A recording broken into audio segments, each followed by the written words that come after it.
Hey, if you like this video, be sure to like and subscribe. It helps it in the algorithm.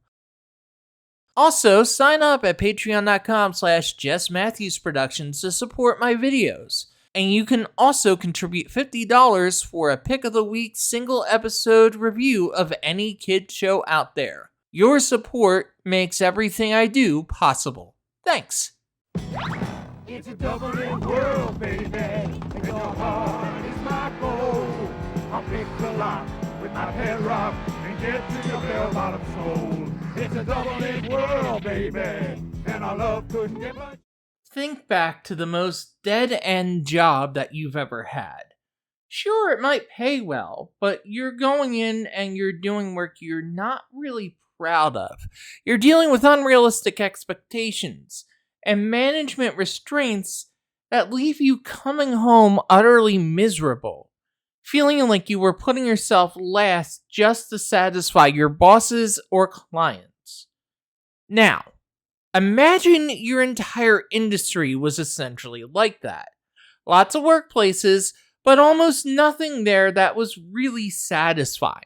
That was the television animation industry in 1987, the year Ralph Bakshi assembled a staff of young animators who were dissatisfied with the shows they were forced to work on at studios like Hanna-Barbera. He turned them loose, creating probably the one truly great cartoon of the 1980s, Mighty Mouse: The New Adventures. Mighty Mouse ran for 2 seasons on CBS from September 19th, 1987 to October 22nd, 1988. While there is a lot to talk about with this show, we'll actually get to it when we get to Fox Kids Club proper in 1992-93. Today, we're just going to focus on the second season episode Don't Touch That Dial, which aired on CBS on October 8th, 1988. In many ways, Don't Touch That Dial serves as the thesis statement for Mighty Mouse: The New Adventures. I'll briefly note the first segment, Snow White and the Motor City Dwarfs. This one's essentially Mighty Mouse pitching a fractured fairy tale retelling of Snow White and the Seven Dwarfs. Mighty's actually barely in this cartoon, more or less showing up to deliver some lustful wild takes a la Tex Avery's MGM masterpiece, Red Hot Riding Hood. It's an enjoyable diversion, but let's be honest. The real main event of this episode is Don't Touch That Dial. It's Saturday morning. A young boy eagerly grabs his breakfast cereal, sits himself down in front of the TV, and flips on the cartoons, first landing on Mighty Mouse. It's a thrilling cartoon, with Mighty Mouse trying to talk down the cow, who is flying because funny. But in the midst of trying to stick the landing, the kid, who's bored to tears, opts to flip the channels, and Mighty Mouse is suddenly transported into different cartoons. Once again, because funny. Mighty is first transported to the Jetstones, a particularly insipid-looking riff on the Flintstones. Mighty is subjected to the show's theme song, and it may be the most irritating composition that man has ever created. Buddy Dribble, his neighbor.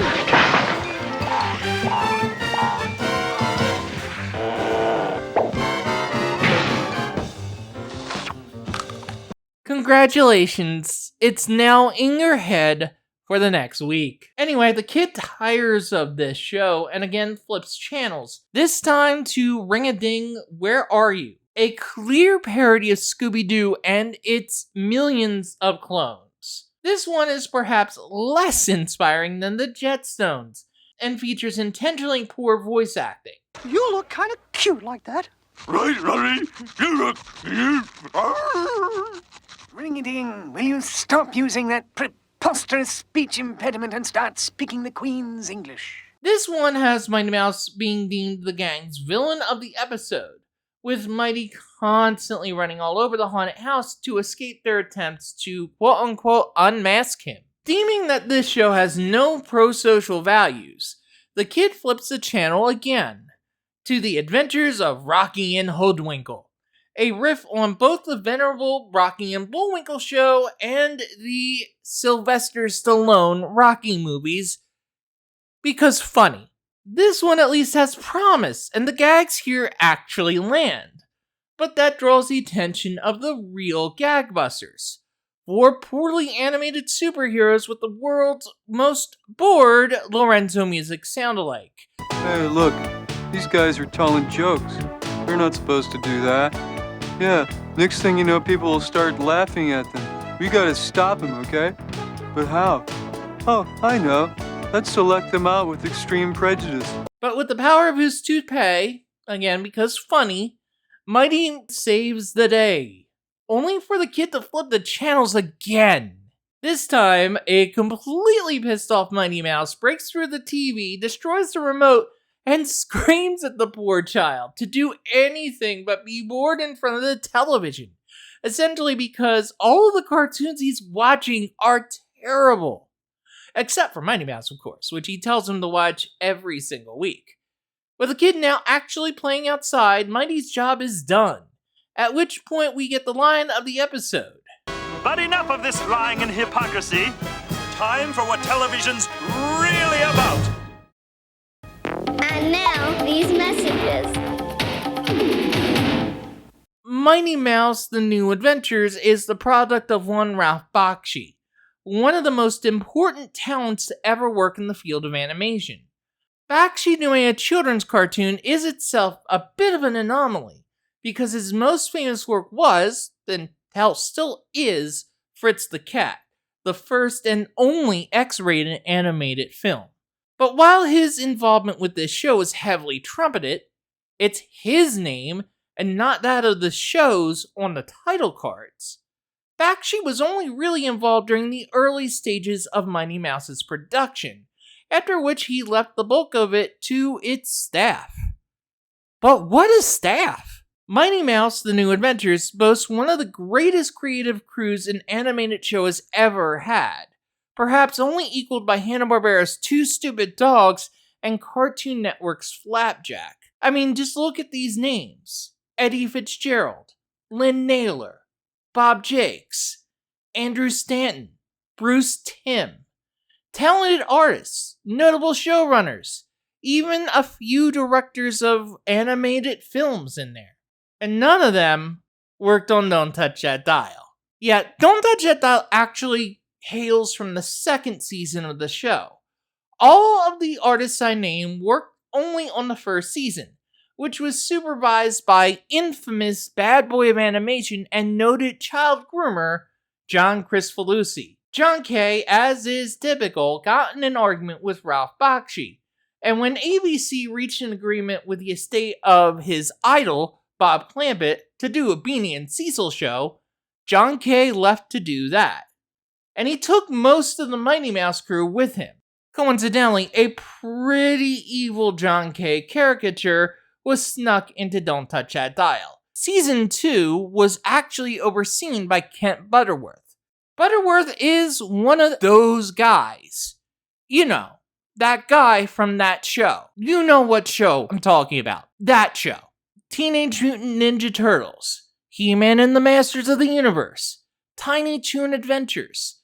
The underrated comedy version of the Sonic cartoon. And even, for a hot minute, The Simpsons, before he was infamously fired for making the animation too cartoony for Matt Groening and Jim Brooks. And he's still working in the industry, with a credit on the recently released second season of Adult Scooby-Doo reboot and animation Twitter hate object, Velma. This episode was written by Tom Minton and Jim Reardon. Minton, the visual model of the brain, I have to use that every time he's mentioned, it's so good, went to work at Warner's, where he was a major figure in shows like Animaniacs and Sylvester and Tweety Mysteries. Reardon, whose first professional credit was this show, moved over to The Simpsons afterwards, where he directed many of the Golden Age classics, including Homer at the Bat, Mr. Plow, Lisa's Wedding, and 22 short films about Springfield. The Steamed Hams episode. He then moved over to Pixar, where he became the writer of that studio's magnum opus, WALL-E, directed by another Mighty Mouse alum, Andrew Stanton. He then slid over to Disney to write Wreck-It Ralph, Zootopia, and Ralph Breaks the Internet. But it's what both men worked on prior to Mighty Mouse that really informs this episode. Minton was a veteran of a lot of the licensed junk that passed for cartoons in the 80s. Rubik the Amazing Cube, Saturday Supercade, Centurions, Spiral Zone, and my personal poster child for I can't believe they actually made that, Turbo Teen. Please get that clip off of the screen. Reardon had, in contrast, just come out of Cal Arts, and his only work prior to Mighty Mouse is this particular piece of brilliance. This Tuesday night at 8 o'clock, another heartwarming holiday special starring the Peanuts Gang.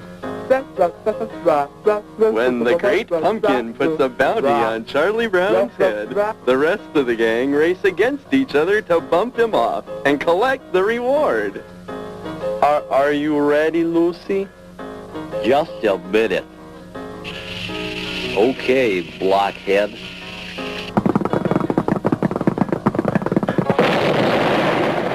Bring me the head of Charlie Brown! Bring Me the Head of Charlie Brown was Reardon's student film, and it betrays a dark satiric edge, violently spoofing the dozens of mediocre Peanut specials that had become a CBS staple. It's a wonder Reardon got hired, because Mighty Mouse was airing on CBS. There are no credits for specific Mighty Mouse segments, only what we see at the end of the episode, which just lists everyone who worked on the show. Minton and Reardon are the only two names credited, but animation historian Thad Komorowski was able to assemble a list of all the people who worked on this segment on Twitter. Both of them are listed as writers. The combination works.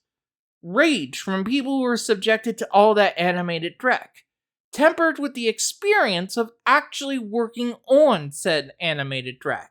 But let's get back to what I said earlier. Why is this episode the thesis statement of Mighty Mouse? Well, this was Ralph Bakshi and John Kay's attempt to bring back cartoony animation.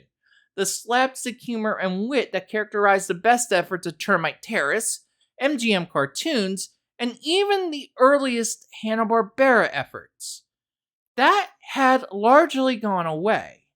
Cartoon schedules were overwhelmingly filled with these violent, often humorless, action-adventure toy tie-ins.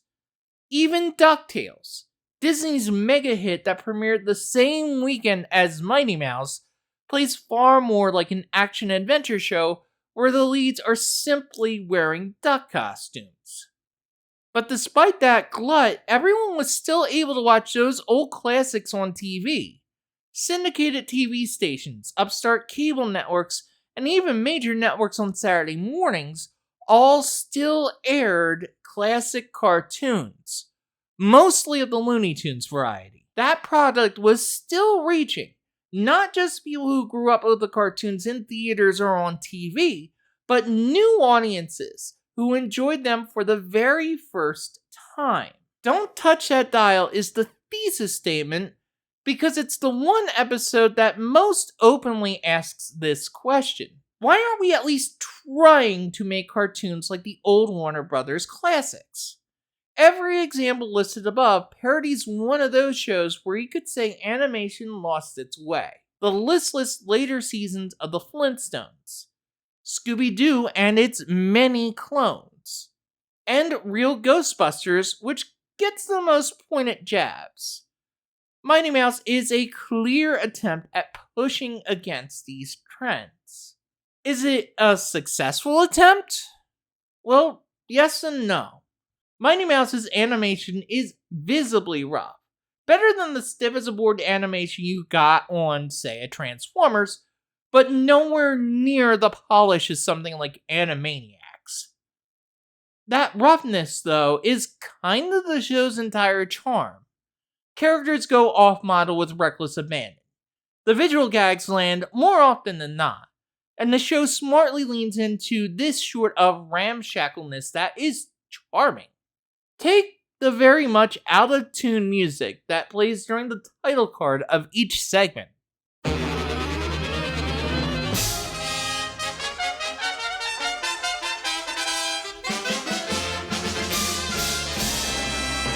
Mighty Mouse was short-lived.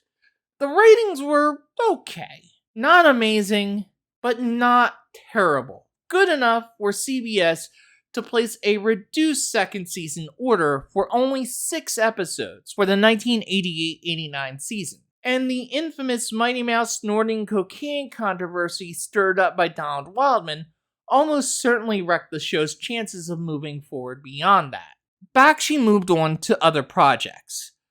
A pilot for Nickelodeon, Christmas in Tattertown, and then soon started focusing on his next feature, the Brad Pitt starring Cool World. But a revolution was starting to take shape. Not long after Mighty Mouse's first season, Who Framed Roger Rabbit hit theaters, and that movie's much bigger success helped to sweep out the toy shows and sweep in a new wave of more cartoony animation that sought to follow Roger and Mighty's lead. The most effective example, of course, was Ren and Stimpy, which premiered on Nickelodeon in 1991, originally hailing from Spumco, headed up by, hi John Kay. That show is basically a far more assured effort to do what he set out to do under Ralph Bakshi with Mighty Mouse. The teething pains of Mighty Mouse are far easier to overlook when you consider they eventually led to classics like Space Madness and Stimpy's Invention. But in the process, Mighty Mouse's impact was sort of blunted. This show blew people's minds back in 1988, and the only reason it seems quaint now is because people took the baton from Mighty Mouse and ran with it. Mighty Mouse itself only rarely reran. The show ended up on Fox Kids for a few weeks in 1992-93, and from the limited listings I've been able to gather, this didn't make the repeat. It did get released on DVD in 2010, and rips of the show are everywhere on YouTube. Overall, I'd call Don't Touch That Dial cathartic. Yes, there have been parodies in other shows. Garfield and Friends did a couple of these. Min himself did one years later when he was on Animaniacs. But this is probably the most effective. Probably because it was happening right at the tail end of years of mostly trash. This was a primal scream from the animation community. A plea for something, anything, better to come along. I usually save the shoutouts for Fox Kids Club videos because those require a lot more research than these do. But I would be remiss if I didn't mention one particular source. If you want to know more about Mighty Mouse The New Adventures and the 80s animation scene in general, I highly suggest that you check out Thad Komorowski's Sick Little Monkeys, the unauthorized Ren and Stimpy story. Even though it is ostensibly about John Kay's later creation for Nickelodeon, the bulk of the early chapters cover Mighty Mouse in depth. It's one of the essential books about animation history. It gets my highest recommendation, and if you want to pick it up, there's a link in the description.